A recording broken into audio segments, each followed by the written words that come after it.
What are we discussing on today's Locked on Diamondbacks podcast? Was Brent Strom's firing justified? And can Gabriel Moreno take the next leap in 2025?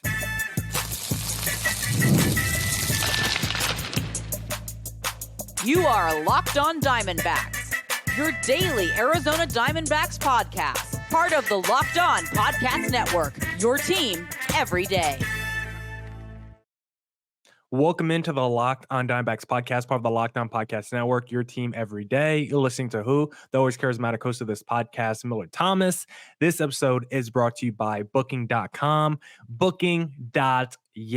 The right stay can make you a fan of any city, even your baseball rivals. Book today on Booking.com, the official accommodation partner of Major League Baseball. Get the Booking.com app today. On today's Locked on Diamondbacks podcast, we'll talk about the Dbacks firing their whole pitching staff.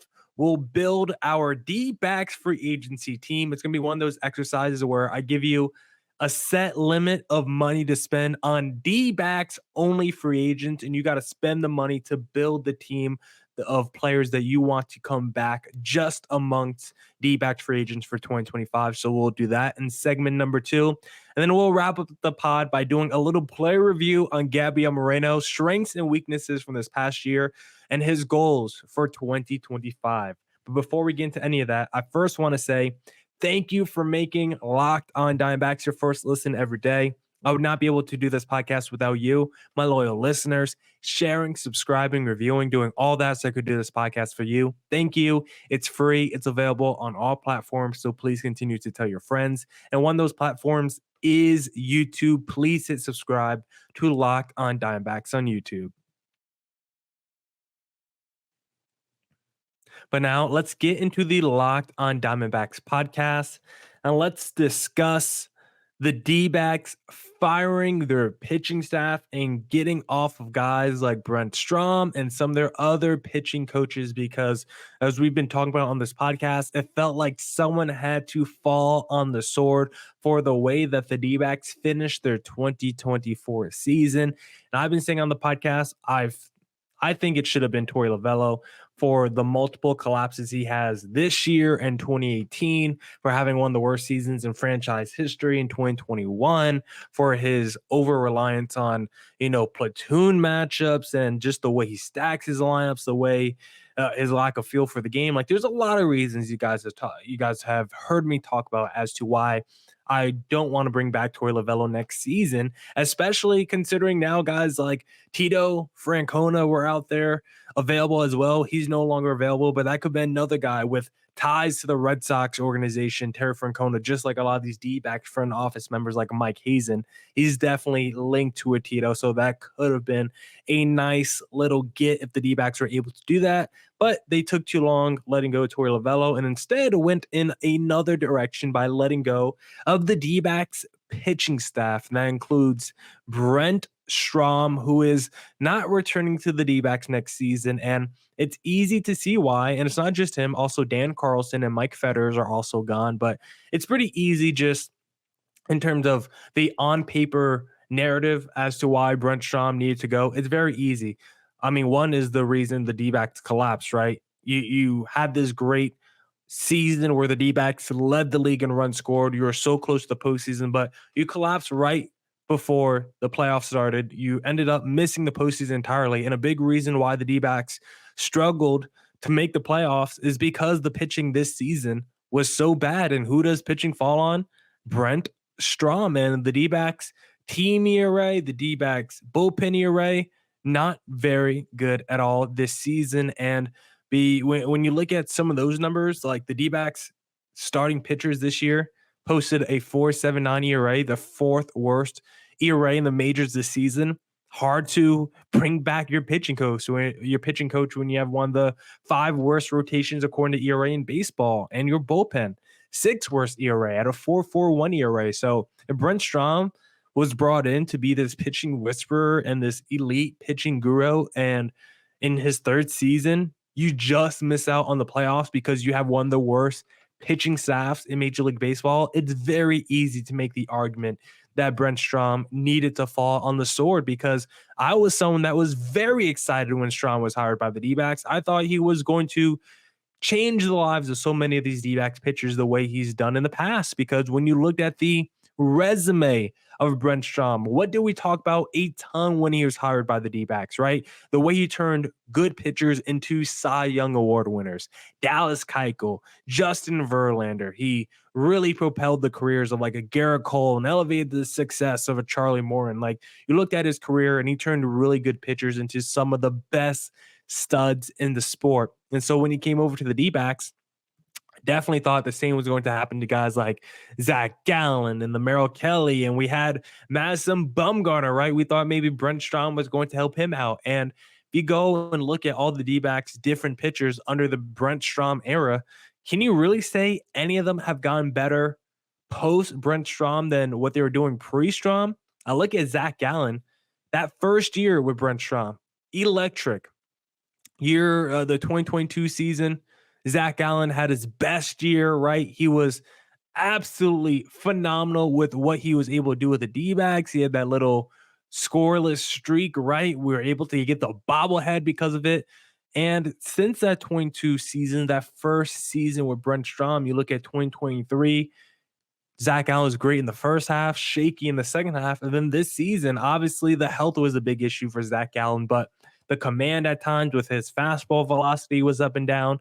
He was shaky from game to game. Like, can you really say Zach Allen post Brent Strom is better than what he was pre Brent Strom? Because I don't know if I can really make that case. Merrill Kelly, I would say, has seen tremendous success under Brent Strom, but Mad Bum, we know he didn't really experience a ton of success under him. Ryan Nelson, maybe you could give him some credit with the way he looked really bad in year 2 and then progressed a lot this year. Brent Fott, I don't think he's yet at a point where we're saying thank you, Brent Strom, for turning Brent Fott into one of the best pitchers in the sport. Jordan Montgomery was bad this year. Erod was bad this year. Paul Sewald has been up and down during his time with the D-backs, right? We've seen Ginkel hit the wall. We've seen Ryan Thompson hit the wall. Like, there's not enough evidence of D-backs pitchers really doing well and thriving under Brent Strom, outside of Merrill Kelly, who I think has been absolutely dominant since Brent Strom has taken over. If I look at majority of the pitching staff, who is really taking over under Strom? I guess Kevin Ginkel has really turned himself into a weapon. I know September kind of was a tough month for him, but he has really turned himself into a really good reliever since Strom has come over. Justin Martinez looked really good this year. And I think the underlying case when it comes to Brent Strom as to which pitchers he makes work and which ones he doesn't, it's clear that all the guys who throw very hard, who are fastball dependent, those are the guys that Brent Strom can't turn into world beaters. The JVs, the Coles, the guys that can throw really hard, those are guys that Strom really likes to develop. The J Marts, the Ginkles, the Ryan Nelsons, is not surprised the guys that typically throw 95 plus are the guys that have seen the best results under Brent Strom. But when looking at the D-backs this season and seeing that they were the best offense in the sport, meanwhile having one of the worst pitching staffs in baseball, if pitching was the reason this team barely missed out on the postseason, then the pitching coach has to fall on the sword. And unfortunately, that was Brent Strom. So I do think his firing was justified. But now I want to talk about which D-backs free agents should come back next year based on this little money allocation game we're going to be playing in segment number 2. But if you want to do any wagers on a playoff game or an upcoming NFL game, then the place you are going to want to do that, of course, is going to be FanDuel. Because, hey, NFL fans, you can start this season with a big return on FanDuel, America's #1 sportsbook. So when you get a hunch in the middle of the game, you can check out the latest stats, view live play-by-play, and so much more on the same page where you place your bets. You'll get started with $200 in bonus bets guaranteed when you place your first $5 bet. That's FanDuel.com. My favorite thing to do on FanDuel is the same game parlay. Give me the Saints Alvin Kamara over on total receptions, Saints money line, and Derek Carr over on passing yards. When that 3-leg hits, it brings a big smile on my face. And if you want a big smile on your face, just visit America's #1 sports book, FanDuel. And also, this episode is brought to you by Booking.com. Booking.yeah. Explore those U.S. cities you always secretly want to learn more about with hotels, bed and breakfast, vacation rentals, resorts, and so much more on Booking.com. You might just find your perfect stay even in your baseball rival city during postseason. Booking.com delivers exactly the right stay for you. No matter what team you're rooting for this postseason, let Booking.com make you a fan of any city, from hotels that look over stadiums to family-friendly resorts to cute bed and breakfast. Booking.com is the place you want to go. The right stay can make you a fan of any U.S. city, even your baseball rivals. Check out Booking.com, Booking.yeah. All right. Let's get back to the Locked On Diamondbacks podcast. And now let's play a little game. This is going to be something where it's more beneficial for the YouTube audience because I have a graphic that I have made for you guys, but I'm still going to walk it through for you if you're only listening through the audio. But if you're on YouTube, it's a little bit better because as you can currently see, I have a graphic. And the game we're going to be playing today is building the Dbacks free agency team of guys we want to come back next season. But the catch is I'm giving you a spending limit. I'm giving you $11 to spend on 8 Dbacks free agents of who you might want to come back. And they don't all cost the same. I have it based on their real life price tag of how expensive these guys are going to be. So the game is who's coming back next season, of course, to the 2025 D-backs. You guys get to decide. I'm giving you $11 to spend, and this is how much each D-back free agent is. So with your $11 to spend, you could do $5 on Christian Walker, $4 on Eugenio Suarez, $3 on Jock Peterson, $2 on Randall Grichuk, $2 on Josh Bell, $1 on Paul Sewald, $1 on Kevin Newman, and $1 on Scott McGough. Now, these are all the D-backs free agents for next season. One guy that I didn't put on this list is Merrill Kelly, who has a $7 million club option. Considering he's arguably the best D-backs pitcher and $7 million is nothing, we are not going to count him today because he's definitely coming back. But the rest of these guys are a little bit more of an argument. So with your $11 to spend, how would you bring back D-backs free agents next year? Because there's a couple of different ways you could go in this exercise. Christian Walker, first of all, I'll say this. I think it all depends on how you value each guy, because I look at Christian Walker compared to the rest of this free agent list, and he's the guy that I think the D-backs need to bring back. But maybe you guys don't feel the same way. Maybe you see a $2 Josh Bell. Maybe you think something like that is a better value when looking at the real market for baseball this upcoming season, because I'll guarantee you Josh Bell is going to be a lot cheaper than a Christian Walker, and maybe you think it's smarter to allocate those resources to getting more players and spending it all on one guy in Christian Walker. So this exercise that we're doing for you guys today is also kind of the way that baseball front offices have to think and break down which free agents they want to go after, right? So a guy like Christian Walker, yes, he's the most expensive guy on this list at $5, but he should be. He's the most valuable guy on this list. He plays better defense than anyone on this list. He's going to provide the most offensive production as well, right? A near 40 home run guy, 100 plus RBIs. He's going to give you the best return. Even though he's the most expensive, he's also going to give you the best return. Eugenio is probably in the middle. Slight drop off from defense, slight drop off from offensive production as well. Still 30 home runs, 100 RBIs this past season. Definitely valued at $4. I think is correct for Eugenio. Jock Peterson at $3. Mostly going to be playing DH, not really anything of value defensively, but offensively, we saw this year when he is in the game, he can put up all-star level numbers, 900 OPS, 20 plus home runs. That's why he's valued at $3, because he's an all-star level offensive player when he's in the game. It just gives you nothing defensively. Randall Grichuk at $2, elite clutchness this year. great from the DH standpoint. Also, solid defense like Grichuk. Overall, just a good major leaguer. And maybe he should be a $3 guy, but in terms of their market, I think he is going to be a shade cheaper, a tier cheaper than a Jock Peterson, even though in terms of like the production that they're giving you, I think Randall Grichuk production is a $3 guy. I think he's on the same level of Jock Peterson, Randall Grichuk is. But in terms of what his actual market price tag is going to be, I think it's only going to be in that $2 range. Same with a Josh Bell, who is still veteran, a lot of experience, solid defense, big pop. I think he's definitely a $2 guy. If someone wants to go out there and not break the bank on a free agent first baseman, I think Josh Bell is the perfect kind of guy to do that. Paul Sewald, if you just want a guy who might not be elite, but someone who still has a ton of closing experience. If the D-backs want to bring him back as like the last dude in their bullpen, they could spend $1 on Paul Sewald. Same thing with Scott McGough, who I don't think should be coming back, but it seems like the D-backs are infatuated with McGough. Then Kevin Newman had himself a solid season. Journeyman, I don't think he'll cost a lot at all. You can also spend $1 on Kevin Newman.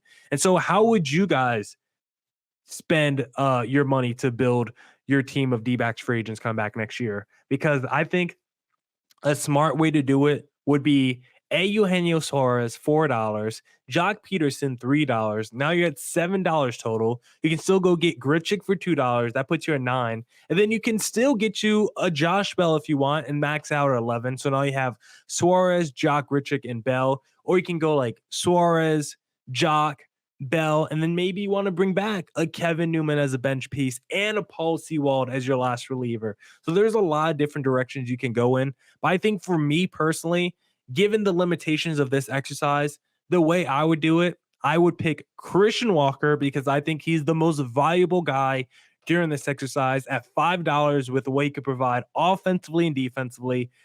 He is one of the heart and soul pieces of this D-backs team. I think it's crushing if you let him walk in free agency, not just from a production standpoint, but also when talking about intangibles and what he means to this franchise. I think Christian Walker's value is so tremendous. You cannot let him leave. I am breaking the bank with Christian Walker at $5. Next up, Eugenio. After the season he just had, 30 and 100, and considering D-backs third baseman the last couple years, fantastic Suarez year. I'm a little concerned about whether he can replicate it or not next year, but I'm definitely spending the money on him and allocating $9 of my $11 on Walker and Suarez, leaving me with $2 left between Grichuk, Bell, Sewald, Newman, and Scott McGough. And for me, I love Jock Peterson from this past season. I would love to bring him back, but I don't have enough money in the bank to do that. So I think it really comes down for me because I do not want Scott McGough back. Kevin Newman, I would love back, but I think it's also fine if the D-backs said, you know what, let's call up Jordan Lawler and see what we have in him for next season. And then Paul Sewald, I think they're just probably better options than Paul Sewald out there, even internally. If you just stayed with the Bryce Jarvises, right? A Yober Diaz hopefully progresses. Like there's probably better internal options than a Paul Sewald. So I'm probably not going to go with any of the $1 guys. So really it comes down to Randall Grichuk or Josh Bell.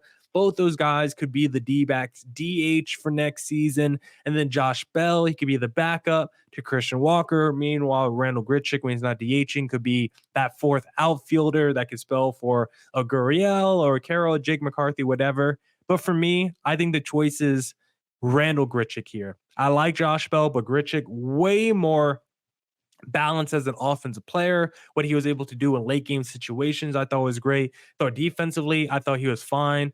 And also Christian Walker plays like every single day. Like if Christian Walker is healthy, you really don't need a backup first baseman too much. Like I think having that fourth outfielder would be more valuable. And technically, we still have Pavin Smith if the D-backs want to throw him out there.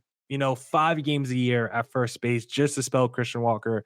The D-backs can do that. So I don't know how you guys are spending your $11, but for me, I think the smartest way for the D-backs to do it would be to bring back Christian Walker at $5, Eugenio Suarez at $4, and Randall Grichuk at $2. And now I want to talk to you guys about Gabriel Moreno. Can he take the next leap? We'll discuss that in segment number 3. But hey, before we get into that conversation about Gabriel Moreno, I first want to talk to you guys about Arena Club because for most of us that like collecting cards, the idea of spending 2 grand or more on a Ellie De La Cruz rookie card just isn't in the cards. I love collecting, but there's some serious money to drop. Thanks to slab packs from arenaclub.com, now it's possible to score gem mints for a fraction of their retail price. Every card that I listed was hit from last week's Arena Club slab pack drop. Arena Club is the only repack that provides real value, a complete view of all possible cards, and clear hit rates for each one. Arena Club slab packs are revolutionizing the repack game with transparency. After your pulls, you are revealed them immediately and then placed in your showroom safe for safekeeping, selling, trading, or auction. The Arena Club grading process is accurate, fast, and transparent with a full grading rationale provided and explanation of how your card was scored. Whether you're buying, selling, trading, or displaying, Arena Club is the card collecting platform you have to check out. Right now, you can get 10% off your first slab pack or card purchase by going to arenaclub.com/lockedonmlb and use code lockedonmlb. That's arenaclub.com/lockedonmlb. Code lockedonmlb for 10% off your first order.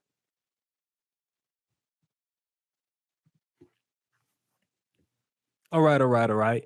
Let's get back into the Locked on Diamondbacks podcast and let's talk about a little player review. We're going to be doing this the whole offseason, and we're going to be starting with our catcher today, just talking about their strengths and weaknesses from 2024 and some goals that we have for them in 2025. And for Gabriel Moreno, let's start with his strengths from this past season. The first strength that Gabriel Moreno had, because I think Moreno had a solid season with Arizona, a guy that was acquired, of course, in that Dalton Varsho trade, which looks like a major win by the Dbacks. You get back a catcher of the future who's going to be around the next decade in Moreno. Gurriel, who's probably going to be around, if he plays the length of his deal, a minimum 5 years in the Dbacks organization, playing really good baseball as well. And all he did was give up arguably the best defensive outfielder in the sport in Dalton Varsho. So he does have something going for him, but offensively also might be one of the worst. So a weird dichotomy with Dalton Varsho where he's maybe the best defensive weapon in the sport, but also offensively just does not do enough for you. But regardless, Gabriel Moreno, star of that trade along with Lourdes Gurriel, and has been a really positive impact with Arizona since coming over. But I think we all feel like there's still a lot left in the tank for Gabriel Moreno in terms of improvement, in terms of his development. We all like the track Moreno's on. We all think he's a good player, but we all know there's another level that Moreno can tap into. When looking at his numbers from this season, he was another one of those Corbin Carroll, Eugenio types that started the season really slow, just like everyone else on this lineup. Those first 3 months for Moreno, not a good start. You look at his splits, first half of the season, those first 72 games, 244 average, 696 OPS. But around the month of June, he really started to pick it up. And in his last 25 games of the year, Moreno batted 333 with an 847 OPS. And I think Moreno does have an offensive ceiling. The only issue is he's a little limited, but he showed you some great progress in strides, and there are some obvious things that stand out when looking at the offensive profile of a Gabriel Moreno that you might not suspect. Like, despite him not having a lot of over the fence power, Gabriel Moreno does fare very well when just looking at the StatCast hard contact stats, because his hard hit percentage the last 2 years, 41%. That is a very good metric. Anything above like 37% is very good to like all-star worthy. Exit velo, 90 miles per hour this year. Like, again, that's like borderline all-star. Barrel percentage, 6.6%. So like the advanced hard contact stats tell you the ball jumps off the bat of Moreno. He hits the ball consistently hard.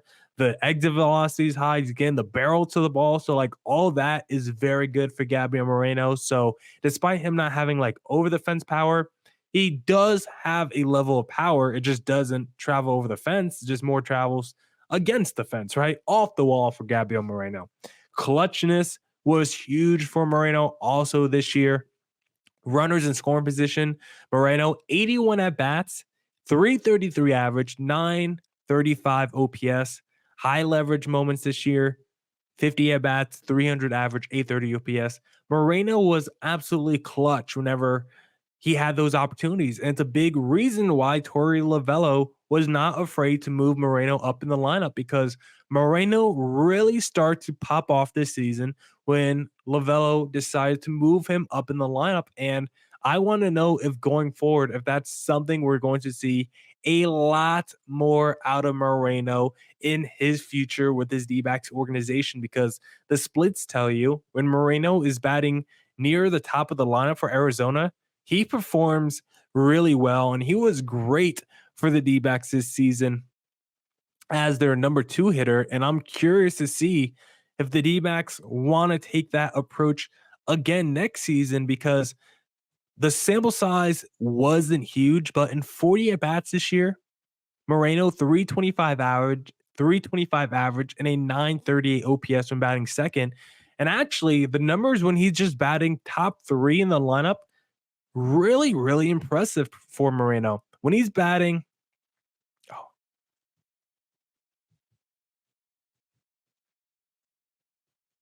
wait, where's the batting order?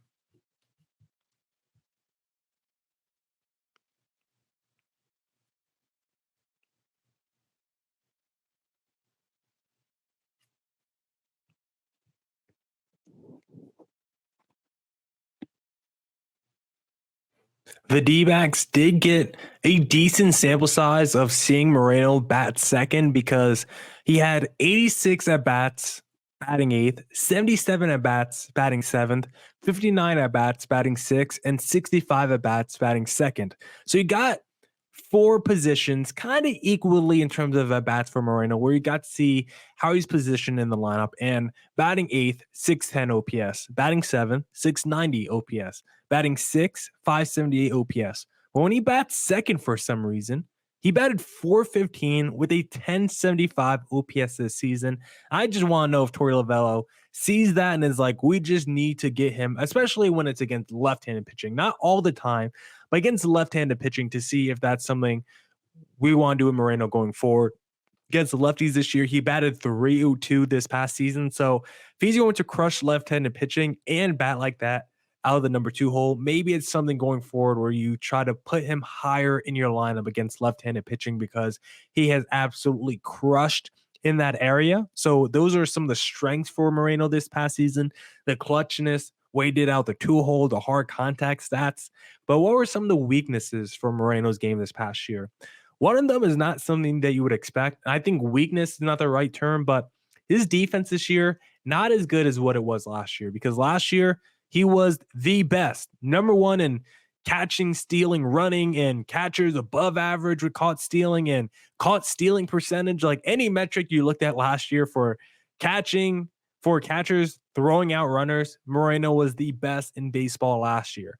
But this past season, Moreno was not bad at it, but he was kind of league average. Like the numbers still say he was a positive defensive person, but he was more like the 11th, the 12th best defensive catcher this season, instead of by far the best dude that he was last season. And for Moreno, we need to figure out why that was. Was it just health? Was it, it was hard for him to bend down in the squat position? Is he one of those catchers that want to go to the one knee now? Like, I don't know exactly why his defense fell off just a little bit this season, but we need to see him get back to the guy that he was in 2023, because the 23 version of Moreno behind the plate was the best defensive catcher in the sport, where other teams did not want to run on you at all. But this season, teams weren't as afraid to run on a Gabriel Moreno. And I want to see if that's going to be true again for next season, because for some reason, Moreno just wasn't the same guy behind the plate defensively as he was last year. And I'm just curious to see as to why. The other weakness from his game is something you can't really control, but overall health, Moreno just wasn't healthy enough this year. in and out the lineup, and that's something that's been a little bit of a problem throughout his career. You go back to Toronto and even 2023 with the Dbacks, there was some time where he missed games, and we just need to make sure Moreno's healthy, get him for a full season. Maybe we got to work on managing him a little bit more. I would like the Del Castillos or the Herreras. Maybe we got to go out there and get a legit backup catcher. Whatever it is, we need to make sure we manage Moreno's health because we got to make sure he can finish a full season. And then how about goals for Gabriel Moreno for 2025? What are his goals? What goals and expectations do we have for him next year? I think for me, can we get Moreno to crack the top 3 in WAR and WRC plus among catchers in the National League? Because among catchers this past season with at least 250 plate appearances, Moreno wasn't bad. He was 5th in WAR and 6th in WRC plus. But when I look at the guys ahead of him, JT Realmuto, a little bit in the decline. Jacob Stallings, I definitely think Moreno's better than him. Will Smith, great offensive player, but defensively, he's all right. Tyler Stevenson, he's got some pop, but overall, do I think he's day-to-day impact offensively like Gabriel Moreno? I don't know if that's true. Moreno, great this season in terms of not striking out a ton, only a 15% K rate, 13th lowest among catchers, or 13th highest probably is how you want to say that. 13th highest among catchers, just basically saying he did not strike out a ton, and he was number 1 in walk rate as well. So Moreno, elite plate discipline, great hard contact stats. So we love Moreno, needs to improve the glove and the defense a little bit more, work on staying healthy, maybe get a few more vegetables in the diet. But overall, Moreno, definitely the catcher of the future, and looking forward to the breakout season he's going to have in 2025. That's it for this edition of the Locked On Diamondbacks podcast. Come back tomorrow for more Diamondbacks news coverage and insight. And as always, stay safe, stay healthy. Doses.